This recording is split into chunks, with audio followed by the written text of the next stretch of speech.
Hola, ¿qué tal? Hola a todos, ¿cómo están? Mi nombre es Helmut Torres Hernández, hago parte del grupo número 263 del curso de ética para pregrado y les doy la bienvenida a este video en el cual explicaremos la propuesta de solución presentada por mi persona al problema de la violencia intrafamiliar como problema que fue determinado por el grupo de trabajo colaborativo durante las diversas etapas del curso en este periodo 2016-2 o este segundo semestre de 2016. Para iniciar con esta presentación es importante llevar a cabo un proceso de contextualización en el cual hablaré un poco de cómo se elige el tema y de qué manera se llega a decidir que la violencia intrafamiliar es el tema de trabajo para este grupo colaborativo. En la segunda actividad, en un segundo momento del curso, se pedía en la guía de actividades por parte del curso que se hablara de problemas morales, de dilemas morales y que se esbozaran en el foro y luego se llevaran al blog de trabajo. En su momento hubo 3 de los integrantes del grupo que plasmaron sus diversos dilemas. Se plasmaron 3 problemas básicamente, o 3 tipos de problemas: la corrupción, la violencia intrafamiliar y algunos casos de dilemas morales en las instituciones educativas. Después de las argumentaciones del caso y de la discusión que se llevó a cabo en su momento, se determinó que el tema que íbamos a escoger de manera democrática para manejar y trabajar durante el resto del curso era el de la violencia intrafamiliar. Se contextualizó el problema debido a un caso que se presentó en la ciudad de Magangué, en donde una señora fue víctima de una golpiza por parte de su esposo, pues causándole pues unas lesiones graves, enviándola a la clínica y provocándole un aborto, ya que la señora se encontraba en estado de gestación. La trabajadora social que atendió el caso quiso apersonarse y buscó la posibilidad de hablar con la policía, que obviamente pues siguió su consejo y se acercó a hablar con la afectada, quien se negó a denunciar a su agresor y pues no se pudo seguir el caso, básicamente porque pues la afectada pues argumentó pues querer a su esposo y que su esposo era la base económica de su hogar y pues que con su esposo en detención no podría salir adelante. Básicamente pues eso fue la contextualización del caso y que se presentó, y pues finalmente nos gustó el tema de la violencia intrafamiliar para ser trabajado en el resto del trabajo de la asignatura. Luego se trabajaron distintas situaciones al interior del grupo, y pues siguiendo la guía de actividades en el cual pues se hablaba de las causas de ese problema, se hablaba de las consecuencias o secuelas, que fue el penúltimo trabajo antes de esta propuesta de solución, en donde inclusive se contextualizó o se llevó el problema de la violencia intrafamiliar a los medios locales de cada uno de los sitios donde los integrantes del grupo vivían, y allí pues debido a que es un problema que permea todas las esferas de la sociedad,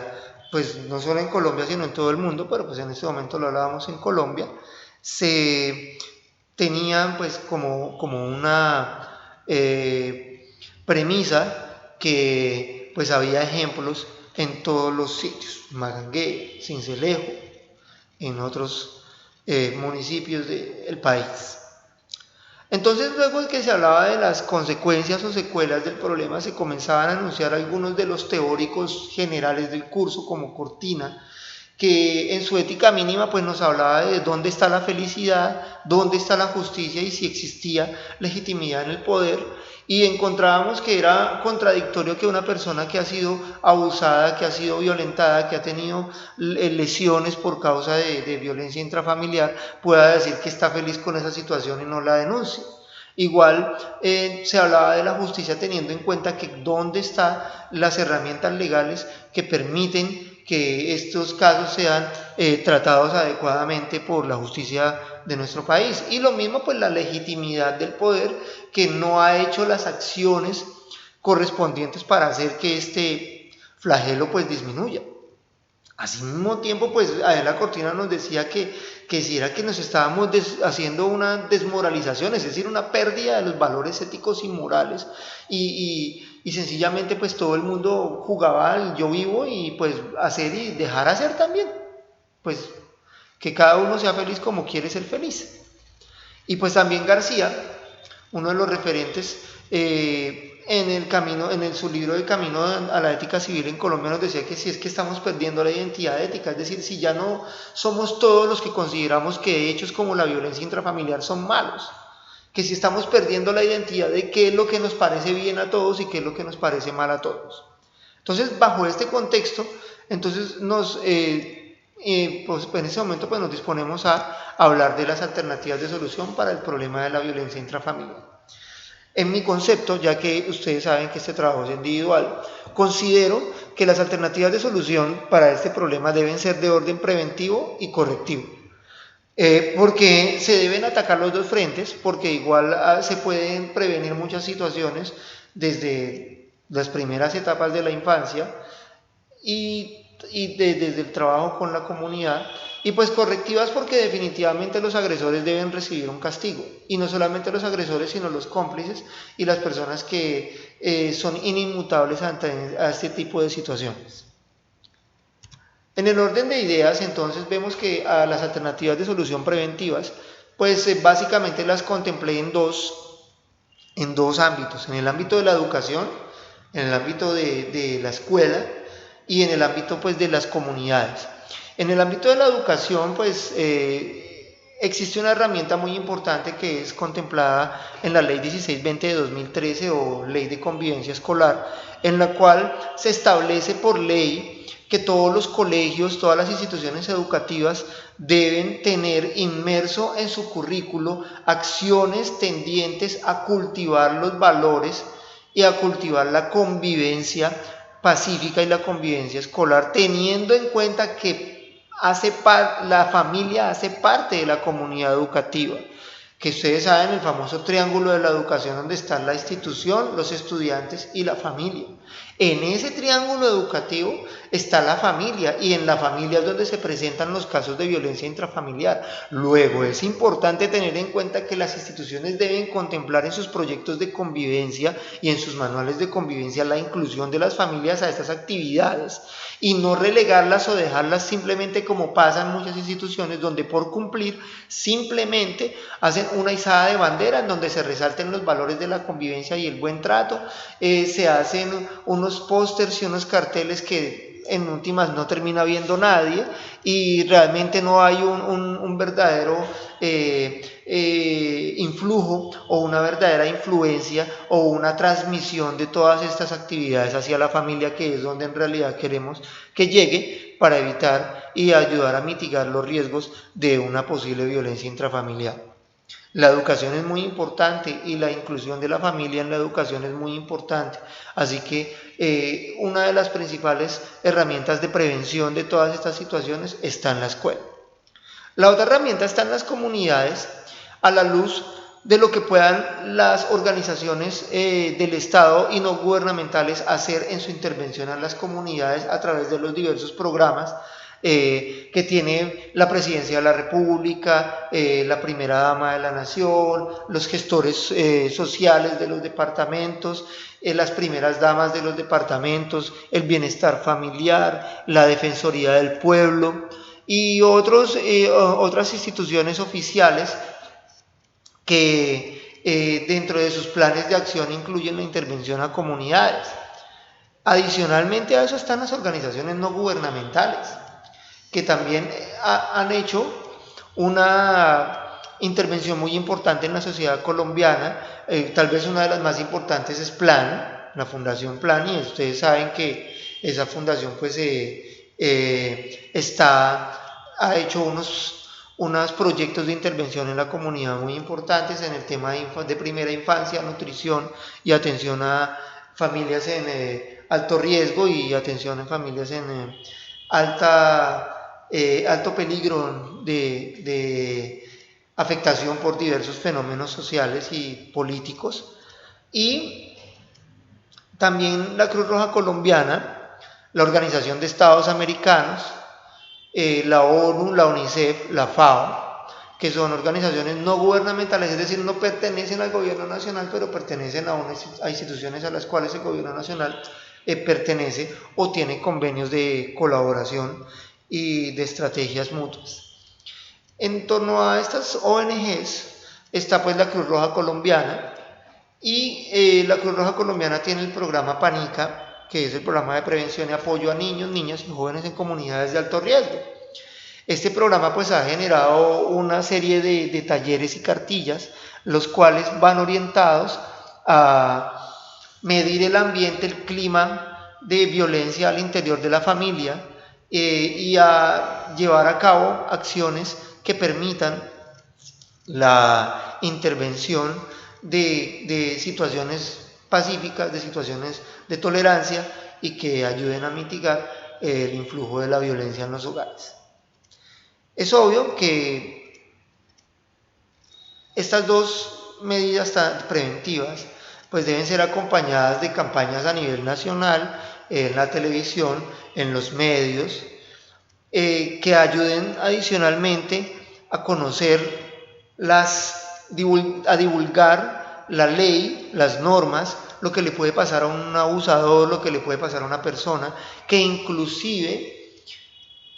dé la posibilidad de regular los contenidos presentados en televisión, donde en muchas ocasiones hacen parte de estos episodios de violencia al interior de las familias. Se requiere una intervención de manera preventiva en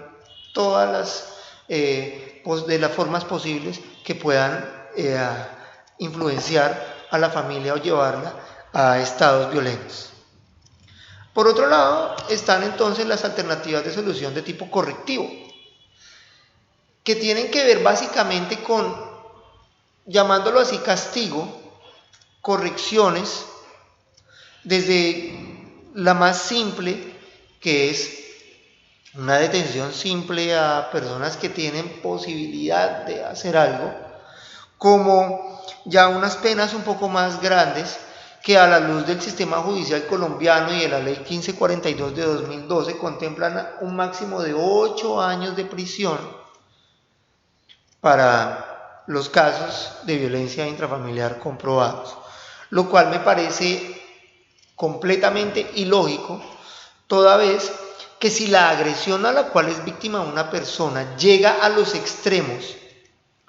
de convertirse en una agresión que atente contra la integridad de una persona, que la lleve a la clínica y que genere un riesgo en la vida de la persona, estas agresiones ya no pueden ser consideradas como un simple caso de violencia intrafamiliar, deben ser consideradas como un delito, y como un delito que puede ser tipificado como tentativa de homicidio. Y la tentativa de homicidio se trata completamente distinto a una cachetada, a la rotura de un vidrio, a un golpe, a un empujón o a malos tratos.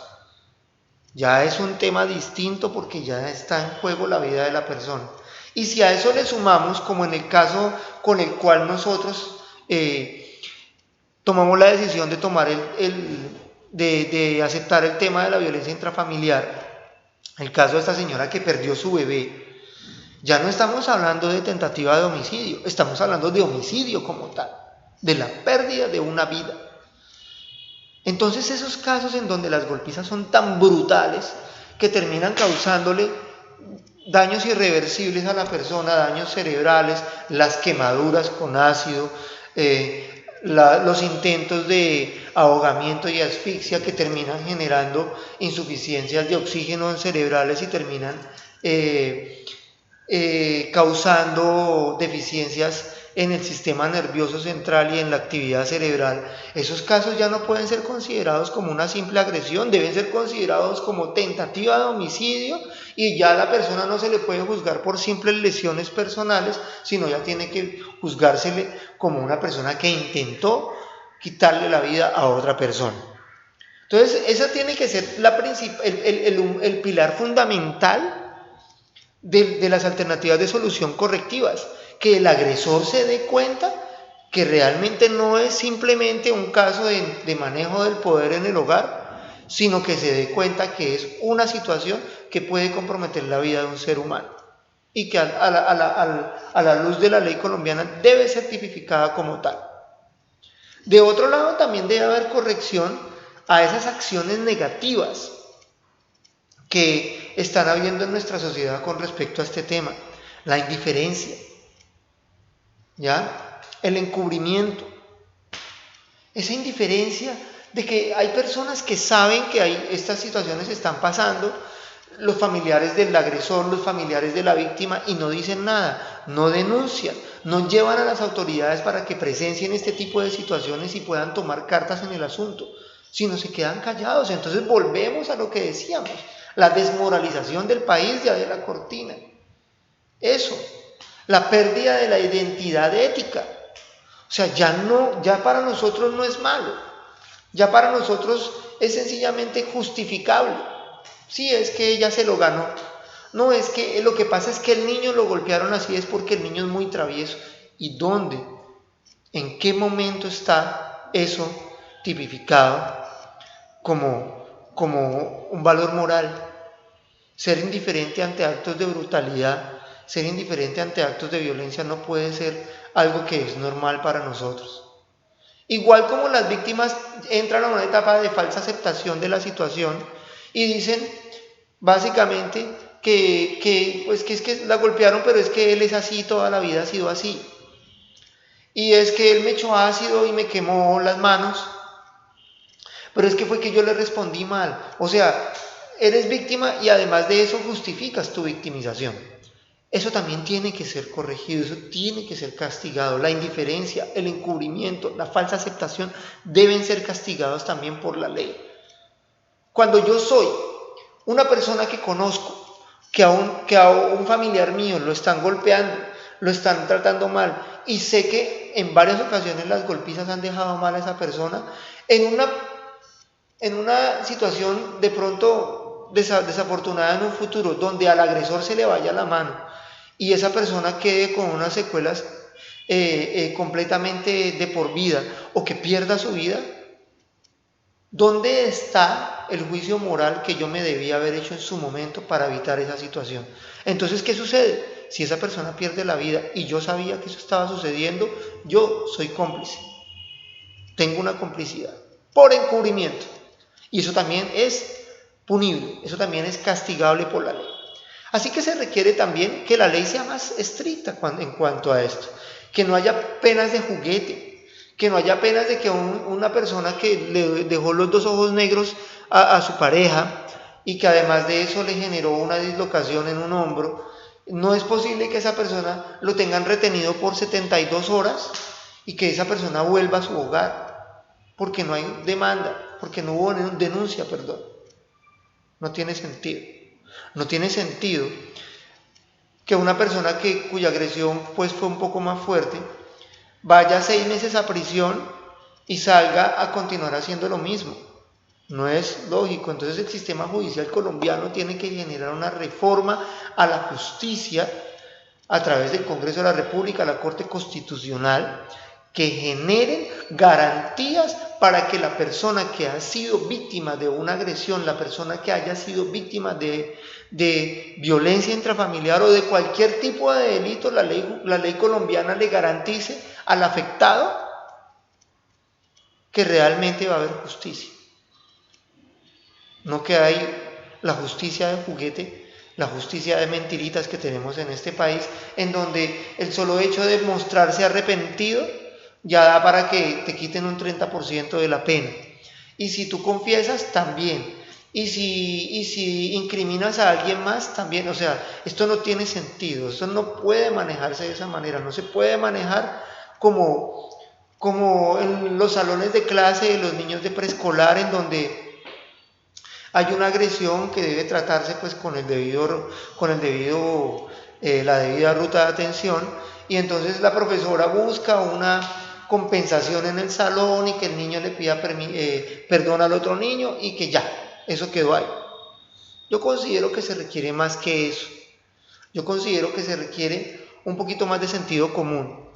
que hay que volver a tener esa ética colectiva, que hay que evitar esa desmoralización, que esas preguntas de la cortina, de la justicia, de la felicidad y de la legitimidad tienen que responderse realmente porque eres feliz, porque ves que tienes justicia y porque sientes que hay legalidad, que hay legitimidad en el poder. Bueno, estas fueron las alternativas de solución planteadas a la luz de quien les habla, Helmut Torres Hernández, para este problema de la violencia intrafamiliar. Las referencias que ustedes encuentran son las que utilicé para consultar estas alternativas de solución. Las citas de las cuales hablé de la cortina en la primera parte de la contextualización no están incluidas en estas referencias porque fueron incluidas en los respectivos trabajos que se encuentran consignados en el foro. Así que, y en el foro y en el blog. Así que en estas referencias hacen alusión únicamente a las actividades de las propuestas de solución al problema de la violencia intrafamiliar. Los dejo, les agradezco por su atención y espero que este video haya sido de su agrado. Muchas gracias.